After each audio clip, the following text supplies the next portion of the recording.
Isang mapagpalang araw po sa ating lahat. Ako po si Brian Lisa Mendoza. Dito po ang aking daily devotion ngayong araw, March 27, 2025. Ngayong araw po ay ating tutuloy ang ating series which is Seminary Editions. Basically, ang topic po natin for today is about economic subordination. So ano ang tunay na ibig sabihin ng magpapatakaw? Now, ang ating talata po ay magagaling sa John chapter 15 verse 26. Sabi po dito, basahin ko po, the work of the Holy Spirit.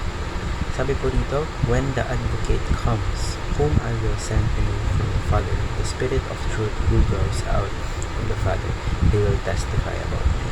Now, upang ating mas maunawaan kung ano ang ibig sabihin ng talatang ito at upang mas maintindihan natin ang ating devotion, ngayon po tayo pwede lang sa ating mga teachings for today. So, una po, sabi po dito, basahin ko po, the Father sent the Son to express His great love. So, yung pag-ibig po ng Diyos is talagang napakatindi.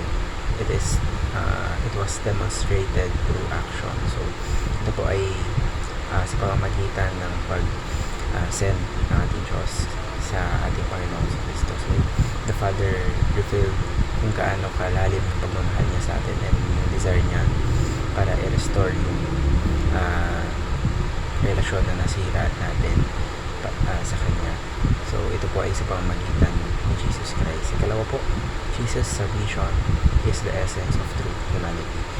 So, Jesus, though fully God, He chose to humble Himself and obey the Father. So, yung buhay niya, pinapakita dito yung totoong humanity, wherein it is not about independence, but it is about trust, it is about obedience and surrender to God. Ikatlo po, the Spirit empowers us to become like Christ. Alam po, we cannot follow Jesus on our own strength. So, dapat po meron tayong Holy Spirit because the Holy Spirit works in us wherein it shapes our hearts and it gives us the power to live in obedience and holiness. So, ngayon po tayo pwede dako sa ating mga applications. So, una po, respond to God's love by loving Him with all your heart, mind, soul, and strength. So, yung pag-ibig po, it is not just a feeling, but it is a response.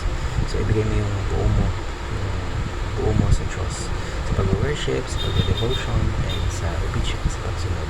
Ikalawa po, do not use Jesus' divinity as an excuse for disobedience. So, Jesus obeyed as a man, relying on the Father, and not just because He was divine.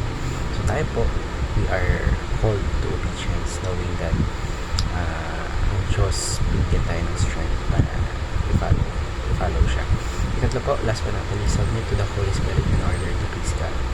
So, the Spirit leads, convicts, and empowers. So, hayaan niyo po na yung Holy Spirit is i-guide yung buhay niyo wherein i-transform your desires and actions so that you live in a way na nag-glorify ang ating Diyos. So, marami po tayong natutunan sa araw.